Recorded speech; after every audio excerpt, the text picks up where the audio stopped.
welcome once again to the Flying Focus Video Bus. This is part 2 of the 7th Busiversary, celebrating 7 years we've had our program in on this time slot. In this half hour, we will hear from a few more producers who have worked with Flying Focus between November 1997 and 1998 November. The topics you hear about on this program are not typically what you would expect to see on TV. This is one of the reasons I've continued to work with Flying Focus, because we hear too much of what the corporations want us to hear and not enough about how to help each other and heal our planet. If you're concerned about human and animal rights, environment, peace, resolution of conflicts internationally and on local levels, you may want to grab a pen and paper now. You can get our show times at area code 503-321-5051 and leave a message. Call our office at area code 503-239-7456 or email us at ffvc@agora.rdrop.com. If you didn't get all that just now, don't worry, we'll put it up on the screen several times throughout the show. So go get that popcorn, sit down, and here come some more producers. Hi, I'm Dan Handelman, and I've been a member of Flying Focus since we started as a group during the so-called Gulf War in 1991. At that time, I became highly aware that the corporate media wanted us to see how the United States military was very powerful and their weapons were very accurate, but they weren't very anxious to show what was happening on the receiving end of those weapons. I was prompted after many years of working on the issue to travel to Iraq myself with a group called Voices in the Wilderness in November of 1997. Their mission is to raise awareness of the embargo on Iraq by traveling there with medicines in defiance of the U.S. and UN laws. When I returned to our so-called free country, the U.S. Customs seized my videotapes, and it's about a year later when we're taping this, and I still haven't gotten them back, and I don't know if I ever will. However, in these clips that you're about to see, you'll see short excerpts from one reel of the video that I managed to have copied before I left Iraq, which was later sent to me. So here are me and some of my colleagues and some of the beleaguered people of Iraq in Iraq 7 years later, eyewitness accounts. What possible justification is there for the United Nations telling a sovereign country how much of its own resources can be used to buy wheat and rice? If the figures that are reported by UNICEF and other UN agencies is correct, there are probably more than 700,000 children who have died at this point in February of 1998. Kwashiorkor, yeah. Which is a protein deficiency? Protein deficiency. And how old is he? 14 months. Do you know his weight? 6 kilograms. And what would normal for that age be? Normal for this age, at least 11 kilograms. Diarrhea. Diarrhea. For 20 days.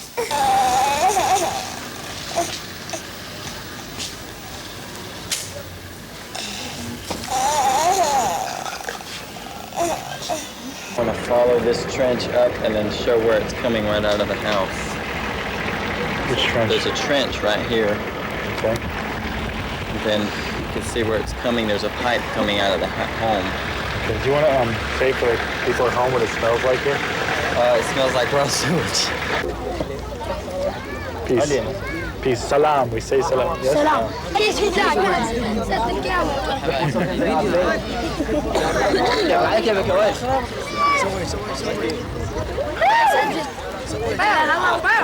Children are barefoot. The children here we see, I agree, are barefoot. They have no shoes. Running in the mud with the sewage. That's what we have done here. Yes. Very, very wrong.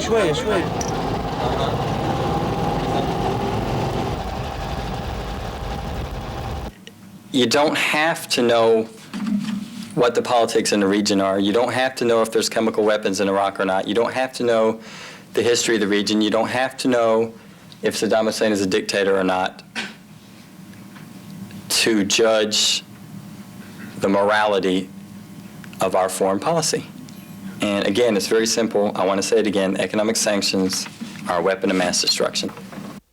In February of 1998, the U.S. was on the brink of a renewed shooting war with Iraq over the issue of weapons inspections. I was one of the people who organized a demonstration that you'll see clips from in the early morning of the day UN Ambassador Bill Richardson was supposed to visit Portland. As it turned out, Richardson left to review a deal between the UN and Iraq that deflated the war machine. But you'll also see, and you may remember, some lively students from Ohio State University who also helped stop the US from resuming their mass slaughter in their own way.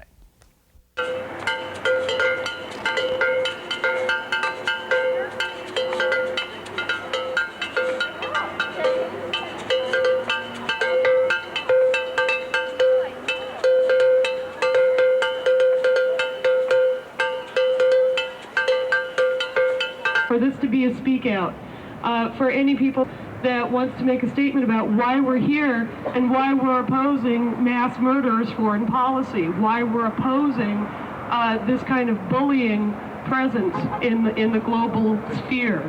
If we do not use force, it will be because Iraq has finally agreed to give UN inspectors the access they need to do their jobs. The United States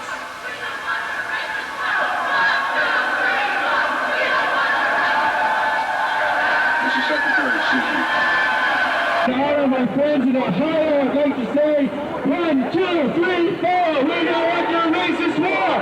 1, 2, 3, 4, we don't want your racist war! 1, 2, 3, 4, we don't want your racist war! They've been trying to drum up support, and they've probably drummed up support against the war.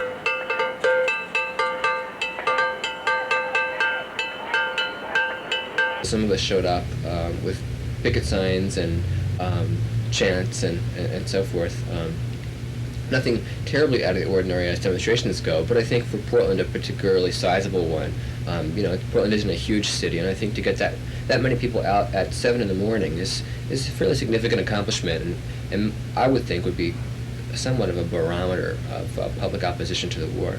The third show I worked on this past year as producer, and believe me, I spent many hours behind the scenes on some of the other programs you're seeing on the show, not to mention a lot of time doing some administrative organizing for Flying Focus, was an interview with our associate and activist Yvonne Simmons.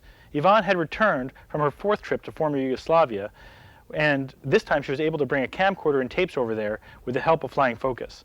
So you'll see Yvonne talking about her work with women, children, and animals, and thanks to her growing skills as a videographer, you can actually see the women, children, and animals too.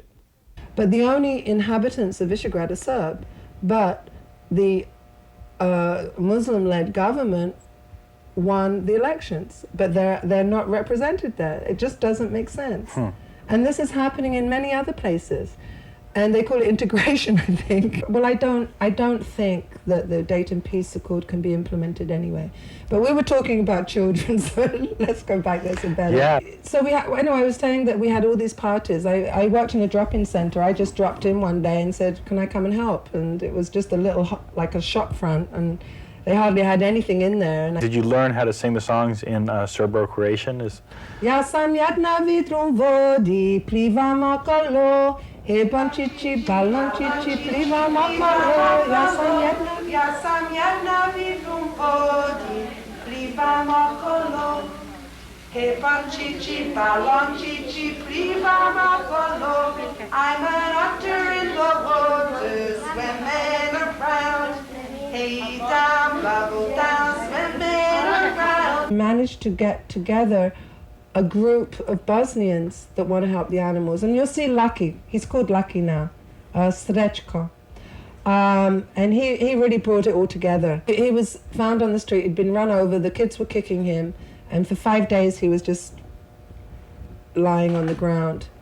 We do have a registered organization of 70 people and international help from animal rescue groups. How they're set up is they give each other support all the time, and they laugh. They always have to have laughter. I mean, this is why they call me Yokolo.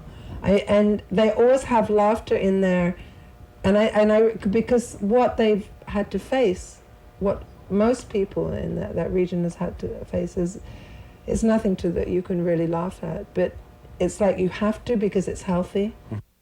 One of the producers who couldn't join us this evening for our anniversary special was Frank Mahoney, who you may also know as the complete camcorder guy or Johnny Steelworker. Frank did a program this year involving the irreverent filmmaker Michael Moore, who made Roger and Me, and this past year, 1998, he released the film, The Big One, and he did a special premiere here in Portland where he spoke before and after the film. And part of the reason he was in Portland is Phil Knight of Nike fame is in the film and sort of trips himself up by saying exactly what his labor practices really are. And we also hear in this show from Cindy Chan, a local activist with Justice Due at Nike. Well, which kind of people? To Phil Knight or to... No, I'm sorry, to people who want to see your movie.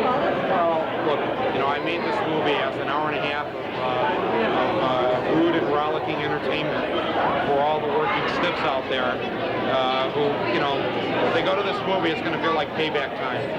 You know, if you're being forced to work longer hours, you're not getting a raise, you're shoved into an HMO that doesn't work for you, you come to this movie for an hour and a half, you're going to have a good laugh at the expense of the boss for once. What's your next project? The next project, Channel 4 Films in London is going to finance my next film, which is a fiction film, and they're also going to produce and finance 16 new episodes of TV Nation. All right.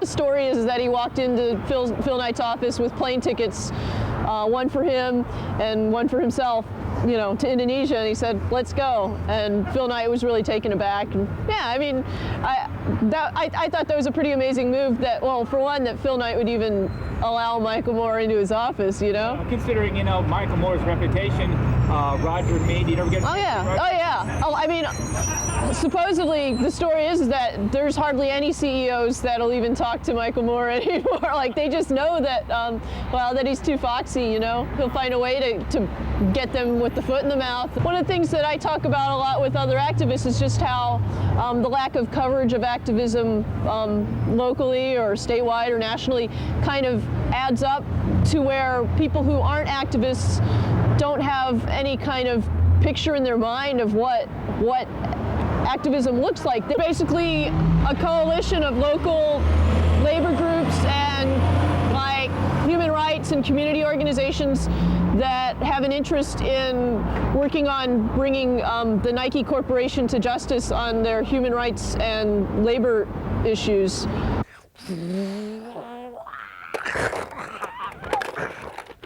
Welcome to the 7th Busiversary of Flying Focus Video Collective. We've just got off the topic of Nike, and my name is Reverend Jorge. You can call me Jayson Long, do whatever you want to do. I am here to expose the satanic ritual of corporate America on third world countries and get that exposed. To this end, I have made documentaries, 2 of them in the last year. This is the first year I've been with Flying Focus Video Collective, and I have done my part in making it possible for people to see activists in action and exposing corporate greed. Let's see another one. Nike sucks! Nike sucks! Nike sucks! Nike sucks! Bill Knight, you parasite! We're mad as hell and ready to fight! Bill Knight, you parasite! We're mad as hell and ready to fight! The reason we're here is because Nike management, over the last 2 years, has only responded to our very modest request. They responded with nothing except public relations. And they've been offered many times a situation in which it could be a win-win situation. Nike would win, their workers would win. But this is, after all, the company whose Olympic slogan was, "You haven't won the silver, you lost the gold." And recently there have been layoffs at the Nike headquarters. It's unprecedented. Their stock is plummeting.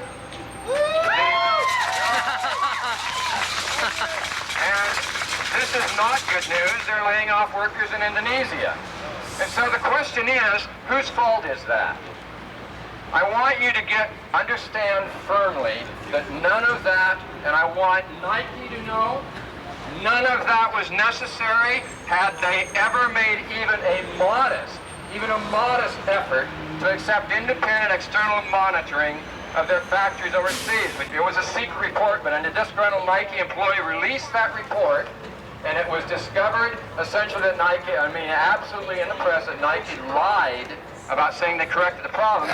It just pisses me off that we have to protest to get people to stop doing such incredibly inhumane things. I hate Nike. I think it's sick and twisted that they can charge $100 for a pair of nylon running pants because they have a little swoosh on them, you know? No more swoosh, no more lies. No more swoosh, no more lies.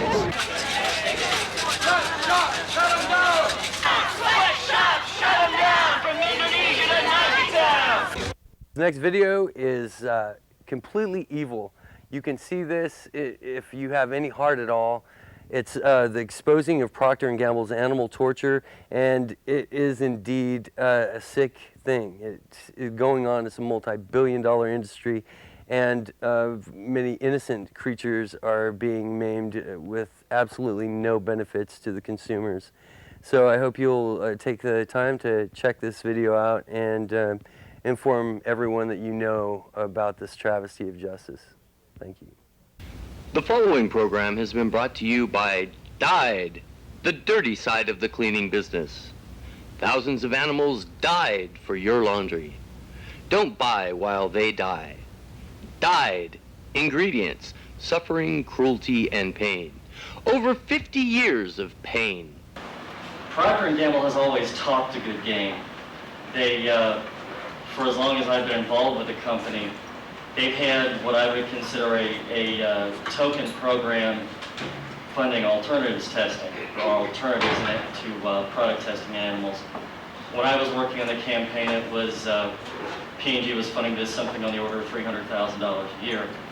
As you can imagine, for a multi-billion-dollar multinational corporation like Procter & Gamble, a couple $100,000 a year is a little more than a public relations effort. We started a small investigation on Olestra, which I'm still continuing to this day, and we found out that Procter & Gamble used rats, mice, guinea pigs, rabbits, mini pigs, and dogs in the testing of this product along with human volunteers, and neither the human nor the animal testing ever was very positive. They showed to be detrimental in both. So just because I use an aspirin doesn't mean that I like the fact that cats died from using aspirin. It also doesn't mean that aspirin, you know, that aspirin that killed that cat was anything that was going to do me any good, because they didn't know until they gave the aspirin to me. And so, yeah, that's exactly it. It's a fallacious argument. And when you really pick it apart, it doesn't make any sense. The idea behind it is to sort of put animal people on the defensive, to sort of make us look ridiculous, and to shift the blame away from what's happening to the animals and try to focus on animal activists instead. Meanwhile, all these primates are being killed. There should be some concrete results. You know, these percentages went up in the 1960s, and we don't see a cure for AIDS. We don't see a cure for cancer. Hi, I'm Barb Greene, and I've been working with Flying Focus for 3 years now. And I continue to work with them because they're a great group of really weird people, and because they taught me everything I know about video. Jayson Long also taped this next show at the same conference as the Procter & Gamble show. In it, Diane Danielson, a homeopathic physician, talks about the health benefits of a vegetarian diet. In the clip after this, called Meet Your Meat, it shows the benefits to animals of a vegetarian diet. It's interesting that when we make changes in our personal lives that benefit our health, it also benefits animals and the environment. And when we make changes that benefit animals and the environment, it benefits us as well. It turns into an upward spiral as opposed to the downward spiral that humans have been creating for so long. What is health? And is what you're doing now leading you towards that? It's a law of nature that every deviation that you take that moves you away from the laws of nature will detract from your health. So in our society, we're encouraged to do a lot of things that are going to move you away from being totally healthy, like fast food restaurants and sedentary lifestyle and so forth. So it takes a pretty big effort in our society, and I imagine that a lot of you here are probably eating pretty low on the food chain and doing a lot for your health in that way.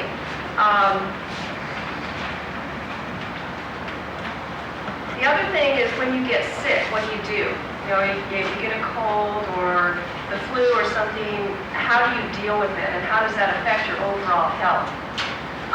For instance, if you get, let's say, something simple like a headache, that's a sign that your body is out of balance. Something's wrong.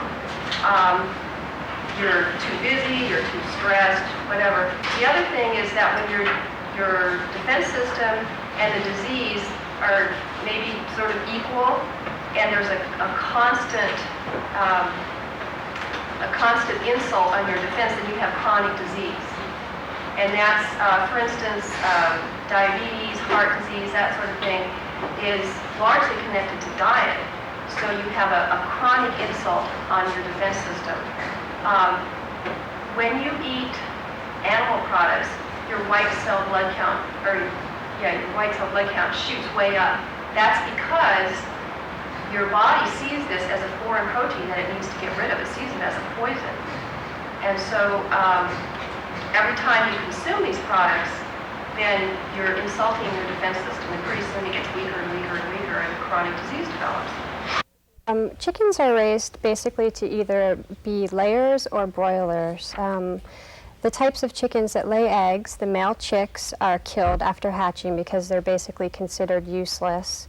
Hens are kept in stacked wire cages, subjected to so much stress that they sometimes peck each other to death.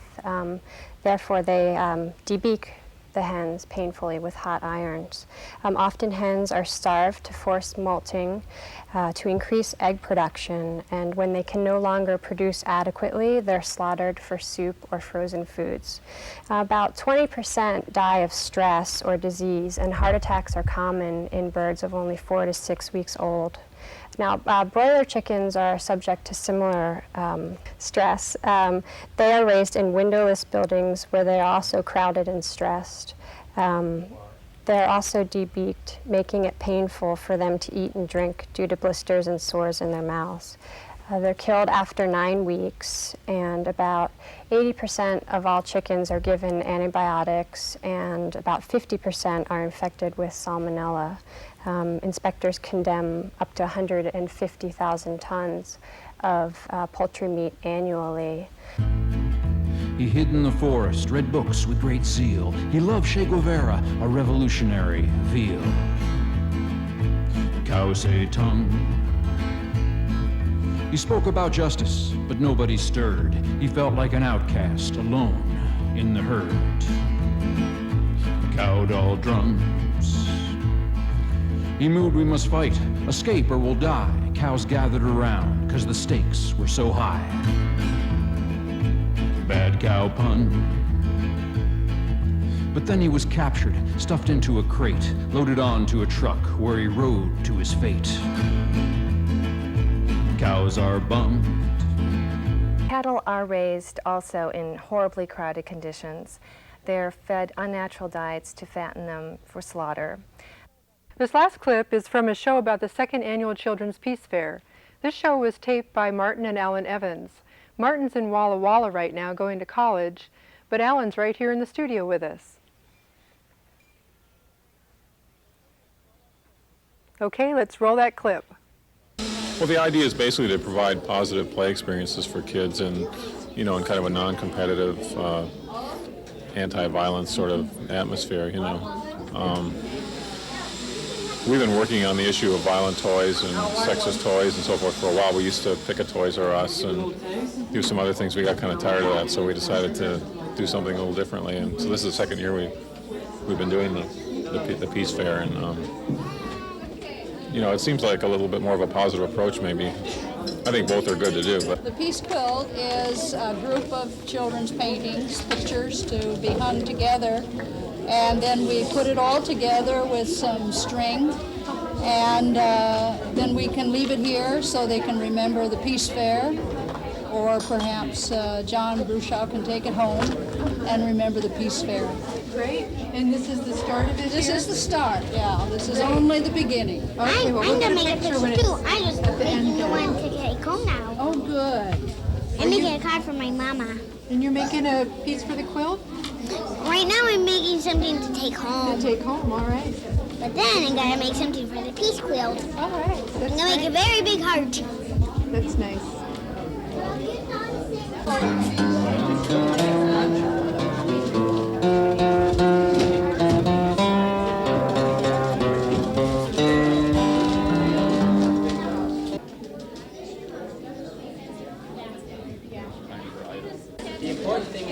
sort of like, have you ever done gardening?